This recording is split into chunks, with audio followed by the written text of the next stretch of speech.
3:39 on Sports Radio 910. Congratulations to Chris Talasonis from Fredericksburg. Was the fifth caller. Got movie passes to go see The Untouchables at Regal Western Cinemas. So thank you, Chris. Appreciate you listening. Of course, my beef of the week, my biggest problem, my biggest issue coming up in sports. At 420, you can win a $50 gift card for Bookbinders. We'll get to your calls. We'll talk a little Major League Baseball, but right now, I'll change things up. In studio, actor, comedian, screenwriter, director, and big San Francisco Giants fan, Rob Schneider at the Funny Bone this weekend in Short Pump. Thank you. Nice to be here. Thanks for having me. Good to have you, man. Yeah. We were talking a little hot right now. Whoa. A little toasty here? Yeah. I have not been outside. I just read the report that we have 24 states in the United States at over 100 degrees right now. Yeah. Anybody who has any questions about global warming, take a walk outside and ask yourself, wow, this is going to be in 10 years. I don't even want to go down that road. We were talking a little baseball when you came in. Yeah. You grew up, now you were born and raised in San Francisco, right? Yes, I was. When the team stunk. You know, the team's good. Now, we have a beautiful stadium. We had a horrible stadium. You know, we stayed with Candlestick Park. It was, it's one of those multi-purpose stadiums, you know. It wasn't just enough to have, like, football and baseball. You also had to have boat shows. Like on a Wednesday, you could do a boat show. So you had these multi-purpose stadiums, which just sucked. And then they did the test for, a wind test. And, of course, it's all mafia thing, you know, mafia scam. They tested it the only time of the day where it was not windy, 11 a.m. You come back at 1:05 at game time, and, you know, there's got gusts of wind coming right off the bay there. So it was just a tough place to play. What happened was in '62, Stu Miller was on the mound, and it was the All-Star break. And it was like basically the stadium was only about 3 years old, or 2 years, and it was almost brand new at that time, '62. So, I mean, it was so windy at night for the All-Star game that he got blown off the mound, and that was then San Francisco became a joke for a baseball town after that. Even though we had, we had a couple of great individual players. Always had great athletes like, from the farm system, like here in Richmond. We always had great outfielders. We always had, some really good individual players and a couple of great pitchers. But we never had like three. You got to have three to win it all. And it's also tougher in the '60s because you had, the divisions were bigger. You had to win the pennant. You know, when divisional play came in, I think it had more chances. I think the Giants maybe would have had a chance to win a World Series or two if they did divisional series earlier. But I don't like this new baseball thing. I don't like the wild card. It's 2 wild cards. That's it can't be like, hockey. I mean, baseball is, it's about, making it through the whole season. Winning the pennant doesn't mean anything now because you could lose to a wild card team. So it's just like, well, let's not celebrate then winning your division. See what happens. Wait till you beat the wild card team. So it's just I'm more of a I'm not just a traditionalist. I also think I think it would have been great for baseball to have I like the playoffs, but have 4 divisions, big divisions, right? And then have realignment, which is what we should do. If Bud Selig really cared about baseball, I think what you do is I think you have all the teams that are as much as you can on the West Coast. They should all be in one league, and as much as you can in the Midwest be in one league and in one division, and then you can still have your big ones, But I think you should have the Oakland, San Diego, Seattle, San Francisco, the Dodgers, San Diego, and the Anaheim, the Los Angeles Angels, all in one division. Then every game's going to matter. It's going to be like soccer. It'll be like football, English Premier League. Every game's going to count. And I think that'll be exciting. They had a chance to do it, and they were talking about it, but Bud Selig I've never been a big fan of. I think, if Bart Giamatti would have still been in there, I think you would have had a chance for that. Let me ask you, you sound like you're pretty much close to a baseball traditionalist, but you're a Giants fan. How do you feel about Barry Bonds? Well, I feel like that guy would have been a first ballot Hall of Famer without any of this, without doing anything to his own body. But he obviously did, I just think it's a sad for him more than for baseball. What happened was though, you're stuck in this thing, and I think you can't just blame baseball. It's society, and I'm not passing the buck. I think what Barry Bonds did was wrong. It's not good for baseball. But it also wasn't just for me. It wasn't just the steroids; it's the attitude.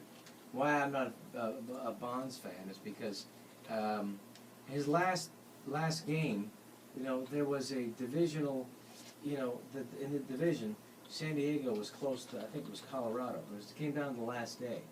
And they had a chance. They needed the manager needed a left-hander, left-handed pinch hitter, you know, to pinch hit in the bottom of the ninth. And Barry Bonds was already in the shower. So, I mean, he just doesn't care about the game, and that's my biggest problem with him. He's actor, comedian Rob Schneider in town, going to be at the Funny Bone for 5 shows. 2 Friday, 2 Saturday, and 1 on Sunday at the Richmond Funny Bone. And you can go see him. And let me ask you, while we're comparing your comedy tour to baseball, was getting called up to Saturday Night Live, was that like getting called up to the bigs in your career? Oh yeah, well you're not, it's like when they say you're in the game. I mean, I wasn't in show business, then you're really in show business. You know, so that's a big one. You know, because if you had something, you know, funny to do or say, or you had a funny idea, and if, you know, that Sunday after the show, you'd go into a little grocery store to get milk the next day, and then you'd hear people doing that. People yelling, making copies? Yeah, I mean, so it was a great place to spend your 20s. But I would have rather played baseball. But like I said, I was in baseball, you know, I mean, I was a baseball fan in the 70s when, like, you know, if you made it to the 9th inning, they would give you a gift if you stayed that long, because it was freezing. People would bring blankets, and, you know, fans killed themselves. They would jump off after a while. I can't take it anymore. You know, when you have fans killing themselves, there's something going on. There's a beautiful stadium now. The new one's almost perfect. They should be just 2 levels. They have an extra level because they just couldn't afford just 2. But 42,000 is 35,000 is a perfect stadium. But 42 is okay too. Stadiums are a tough issue here in Richmond. We've kind of been fighting that battle since the mid '80s. So yeah, I got to know. I'm interested about your craft, and I'm always interested about people's professions. Who was the one person that you worked with who you couldn't keep a straight face? Who made you laugh when you were around them? They made you laugh when you were around them? Well, you know, honestly, Adam Sandler was, you know, he's still funny, but he was one of these guys who just, you know, could always be making jokes about anything that's happening. His brain was always working.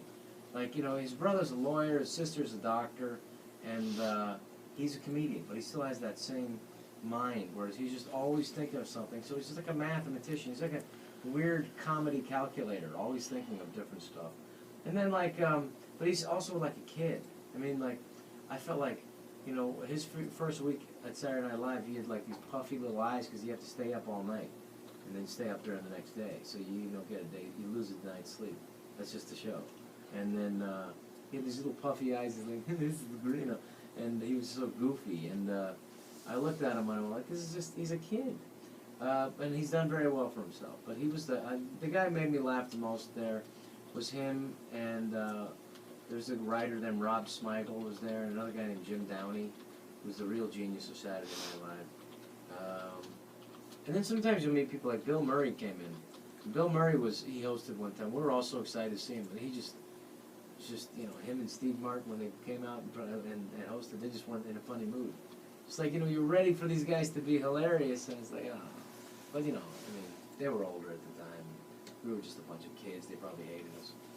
Rob Schneider at the Funny Bone this weekend, twice, Friday, Saturday, and Sunday. Look, I know you've had a lot of travels. Get back and get some rest. But before we let you go, but any big sports stories?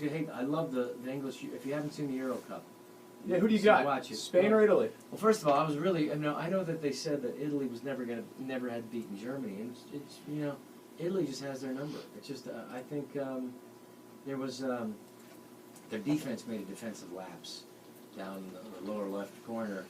And they got the pass over to Balotelli, and it was over. But and once they got down, I think the team changes. I was hoping for Portugal to get through. Portugal and Spain, you know, the Andalusian part of the world. But Spain just is the best team in the world.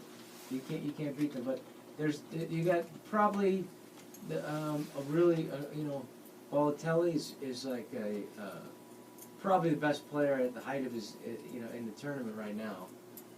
Explosive talent, who could score. I mean, that one score that he gave. That's what I love about, you know, European football, is that when he kicked that shot in, it was like a 40-yard shot. There's no way the goalie was going to stop it. The goalie, you know what he did after they kicked in for the second goal? Basically, they knew they were out of the tournament. German guy, real classy guy. He applauded. And he said, that was incredible. Because it was. You look at that and you go like, in sports, there are a few things, you know, you look at like, well, I could maybe do that. Or this one. And then you see an amazing catch like Trout did the other day in center field. And you go, well, that kid is going to be there for 20 years if he wants. You know your stuff, man. I'm sorry, I'm up against the break. Rob Schneider, 521-8900 at the Funny Bone. Before you go, because we know you're a big baseball fan. I know you got a hat on, but here's a Flying Squirrels cap since you're a big Giants fan. Leon, let's get me out of here. We're going to go to traffic. Rob Schneider at the Funny Bone. 2 shows tonight, Saturday and Sunday. Let's go to the traffic report in the Science Museum Traffic Center. This report is brought to you